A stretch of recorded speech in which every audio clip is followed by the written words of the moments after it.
At my sister's baby shower, her friend leaned toward the cake table and said, loud enough for the room to hear, "Don't let her hold the baby. She's had 3 miscarriages." My mother didn't correct her. She added, "She's bad luck." I sat quietly in the corner, pretending I didn't hear.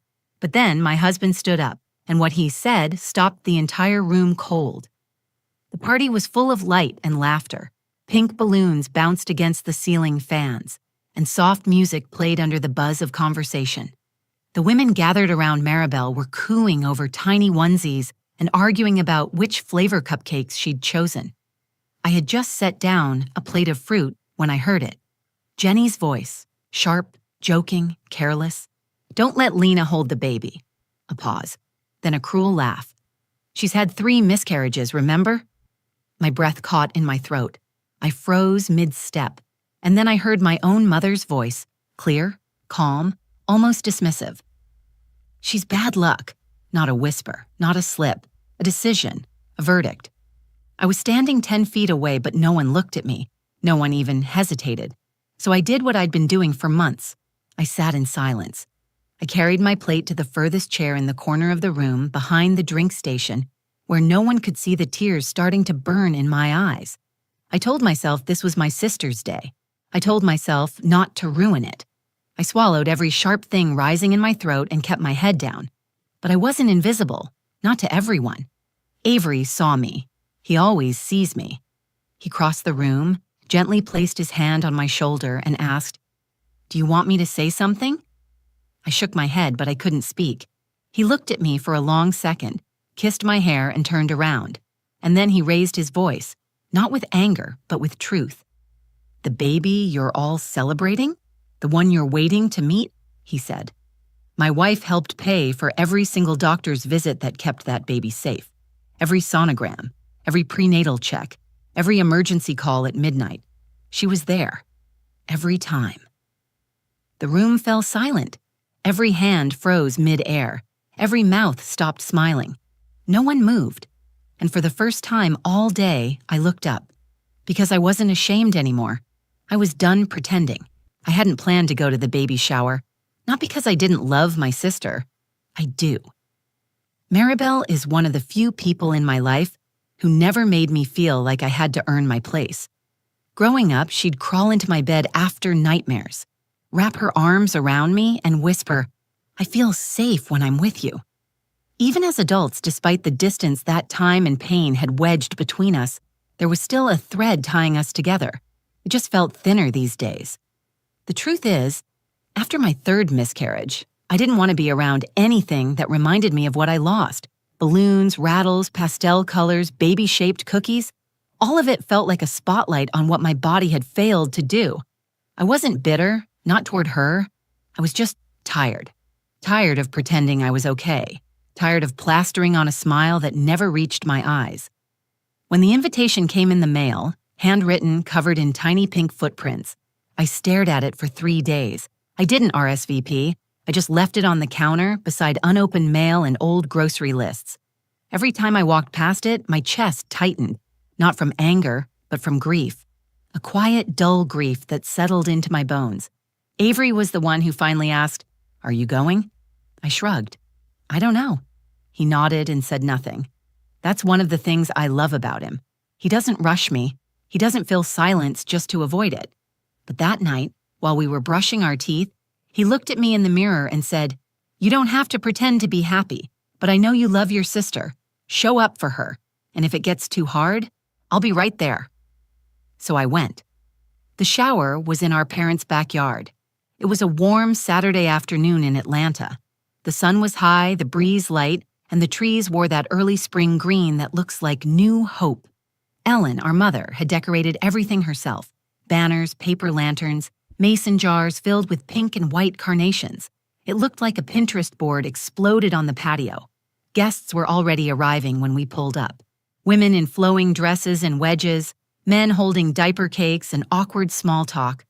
Maribel was in the middle of it all, glowing in a blush pink maternity dress, her round belly leading every step she took.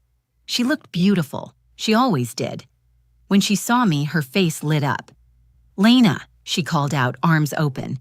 I hugged her, careful not to squeeze too hard, and smiled. "Hey, baby mama," she laughed.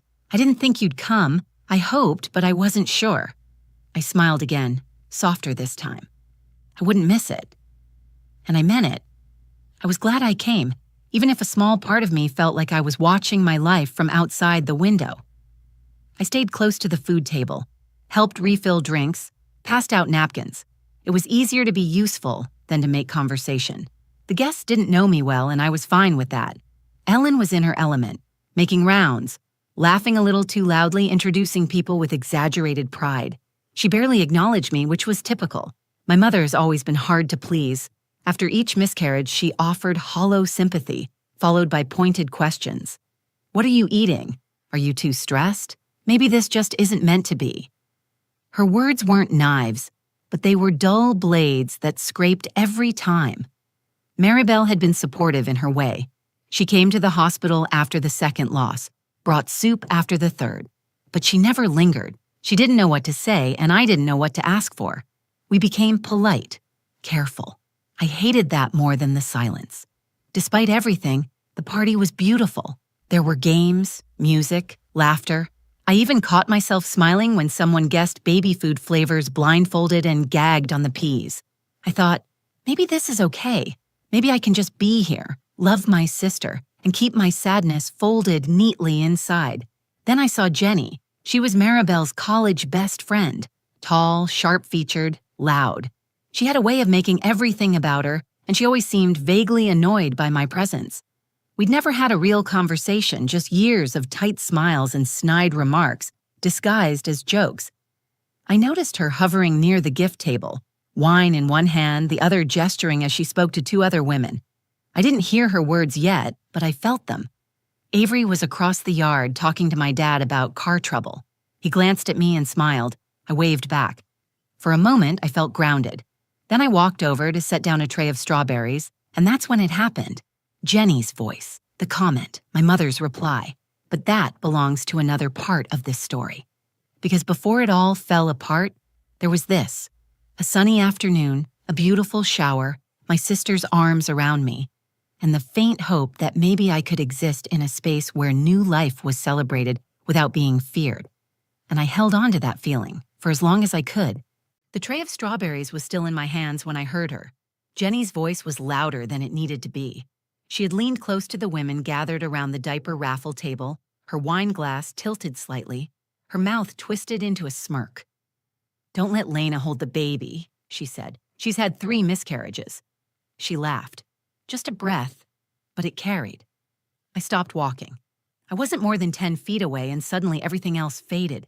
The music, the laughter, even the breeze.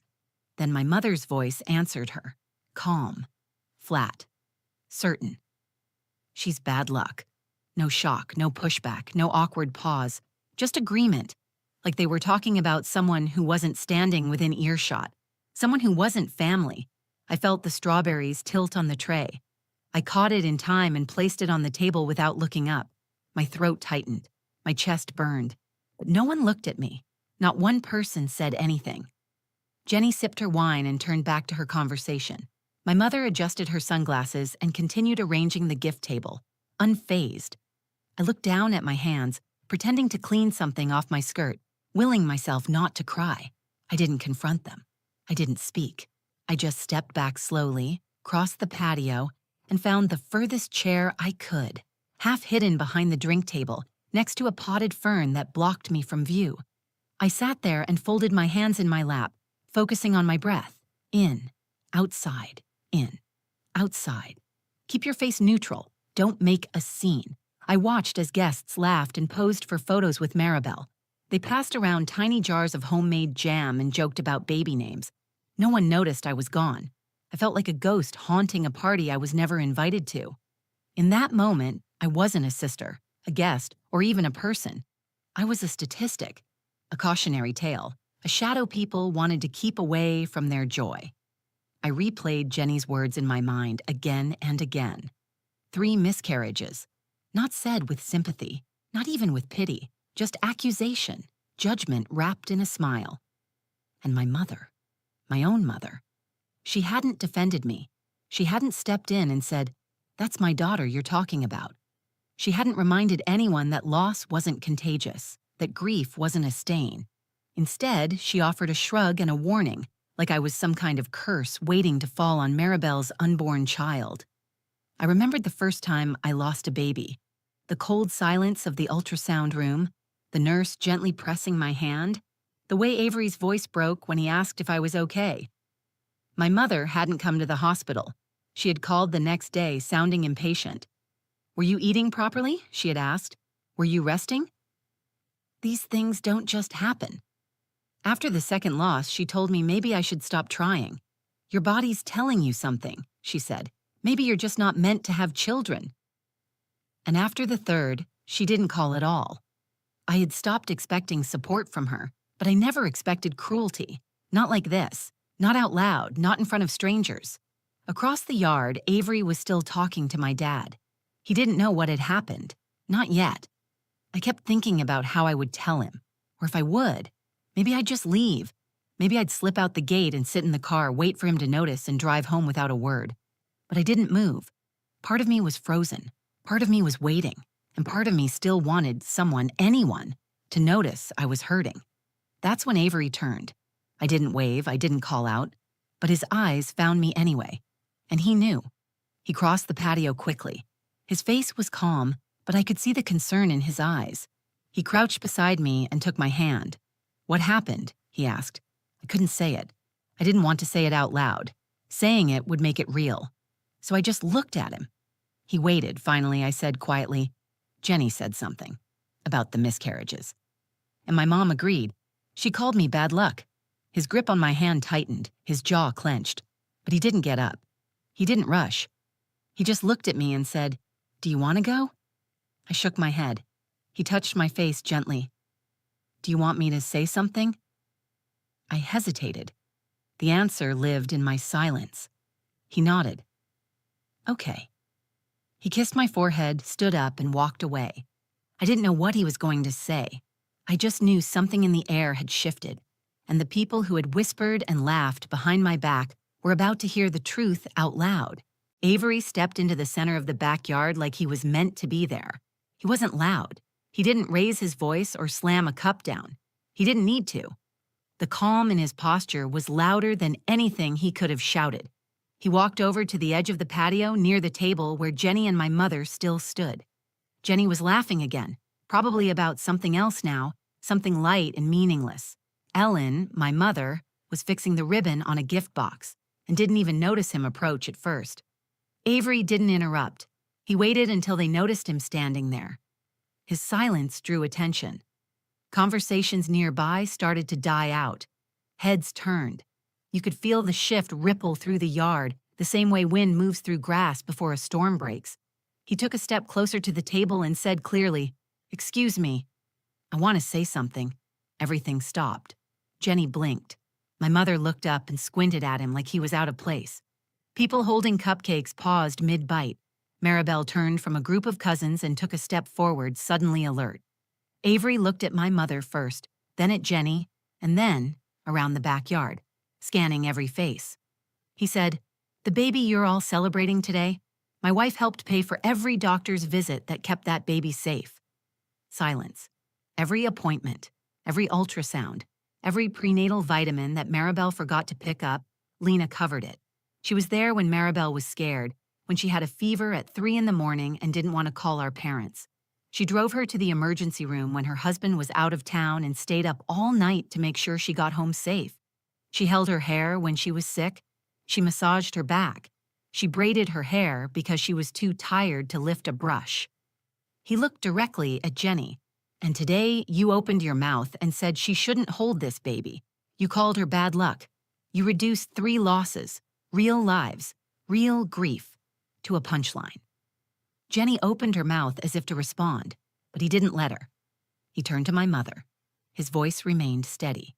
"And you're her mother. You raised her. You were supposed to protect her. Instead, you joined in. You agreed. You let someone insult your daughter in your own home at your own granddaughter's shower, and you said nothing. No correction, no defense.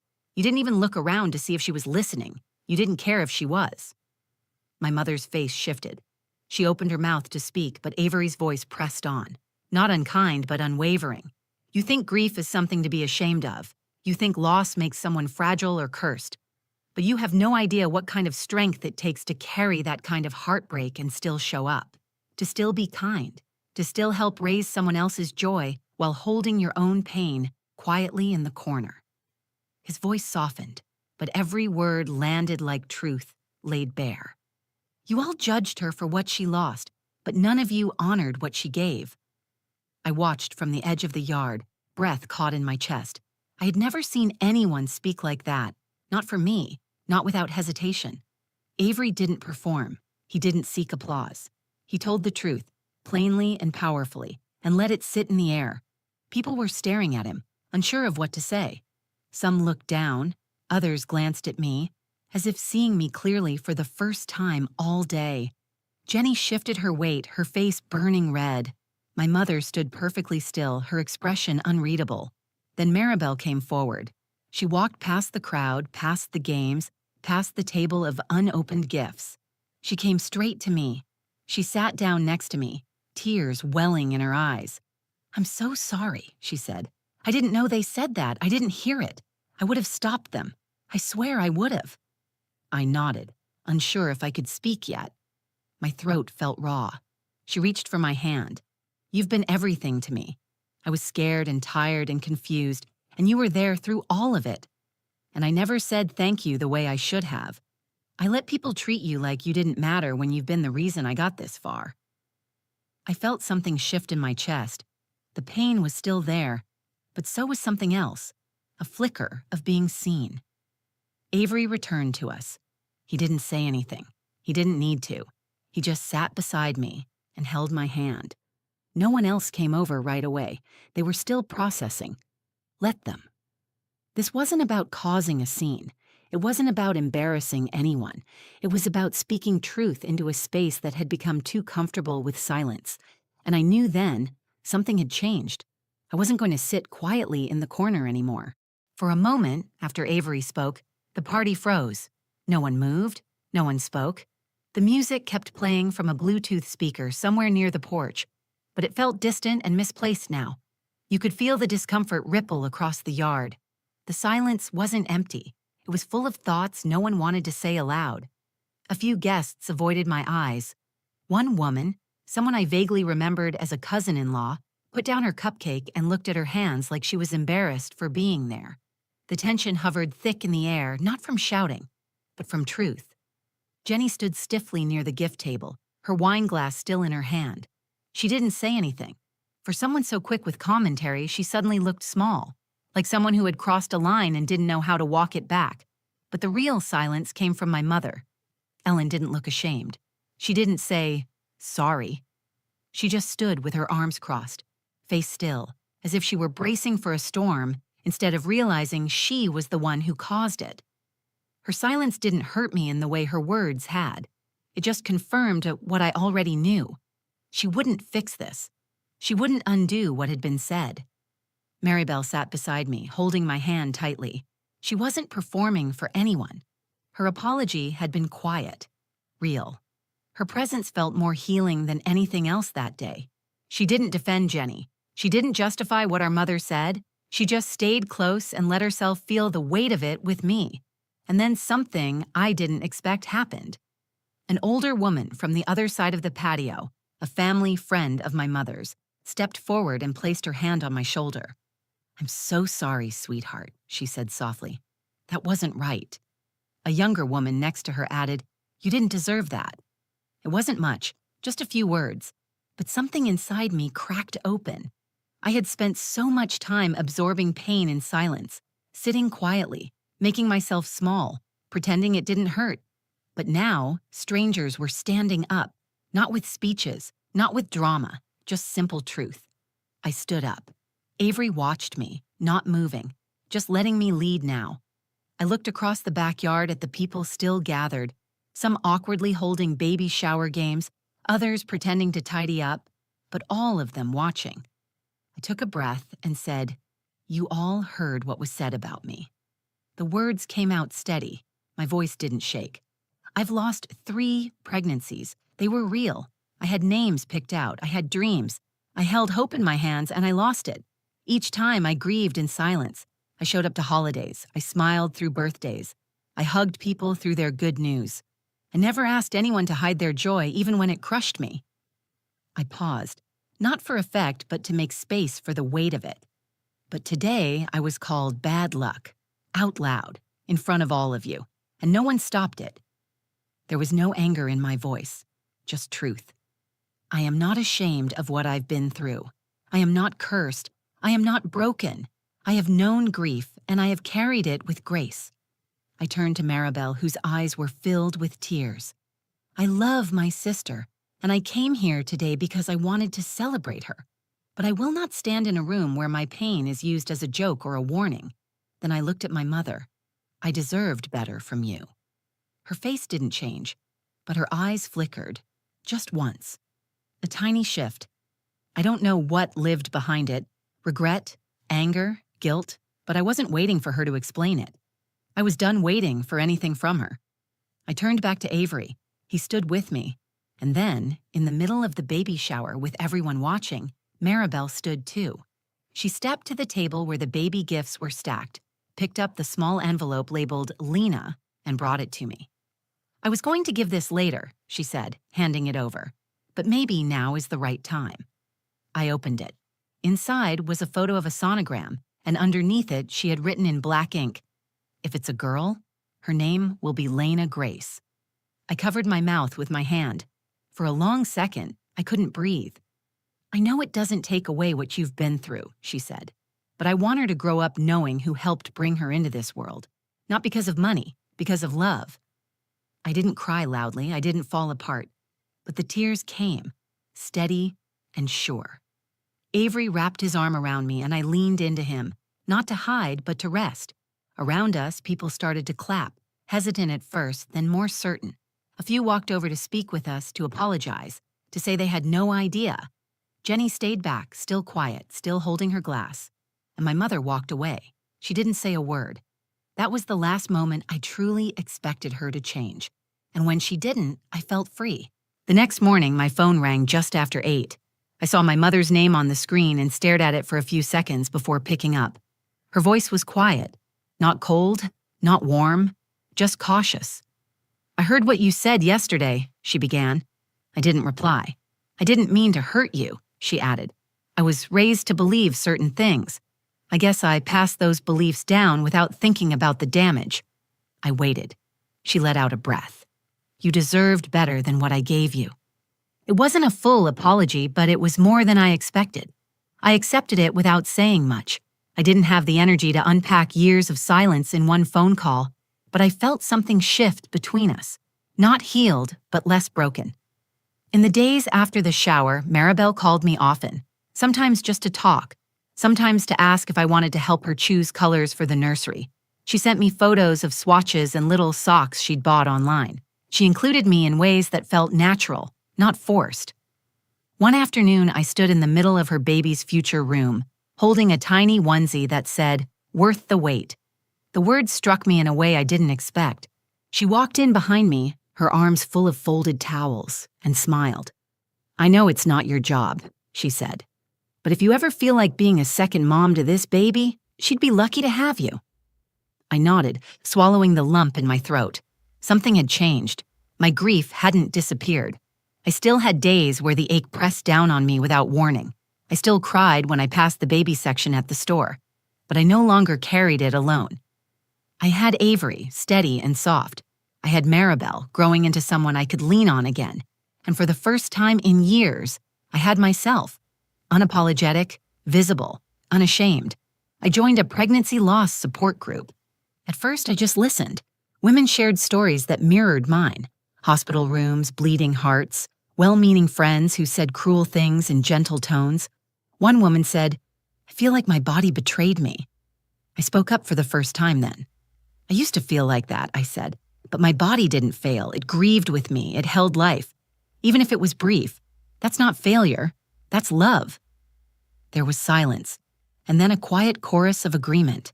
I started writing letters to the babies I lost, not to say goodbye, but to remember them. I planted a small garden in our backyard, 3 rose bushes for each pregnancy, and 1 new white bud in the center. I didn't name the bush, but I knew what it meant. It wasn't to replace what I lost. It was to honor what I still had, hope. Avery and I talked about trying again, one day. But it no longer felt like the only thing that would make me whole. I wasn't waiting to become a mother to find meaning. I was already building a life worth holding on to. When Maribel gave birth, she asked me to be in the room with her.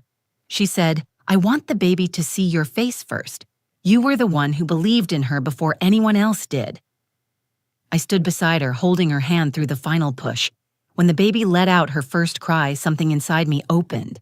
Not pain, not longing, something else. Something new. The nurse wrapped her in a soft pink blanket and placed her in my arms first. Her tiny fingers curled instinctively around mine. Her face was scrunched, warm, real. She didn't know who I was. She didn't care what anyone had said about me.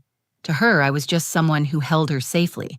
And in that moment, I wasn't the woman who had lost 3 children. I was the woman who had survived them. I was the woman who stood back up after being shamed, after being silenced. I was the woman who had learned how to love again, without fear, without apology. And for the first time, I felt something I hadn't allowed myself to feel in a long time. Pride. I kissed the baby's forehead and whispered her name, Lena Grace. And in that room, I understood exactly what it meant to leave pain behind without forgetting it. Not every story ends the way we dream it will. Some end differently. Some find their beauty in the aftermath. Some rebuild the broken pieces into something softer, stronger, more honest. This was mine, and I wouldn't change a word of it. If this story touched you, if you've ever felt silenced, judged, or unseen in your grief, know this: you are not alone. Your pain is real. Your presence matters, and you deserve to take up space in any room, in any moment without apology. If you felt something while watching this, share it. Someone in your circle might need to hear it more than you know. Leave a comment below, whether it's your story, your thoughts, or even just a word of support for someone else reading. This is a space for truth, healing, and connection. And if you want more stories that speak to the quiet places in our hearts, the ones we're often too afraid to say out loud, subscribe to the channel. There's more to come. Thank you for watching. And more importantly, thank you for feeling.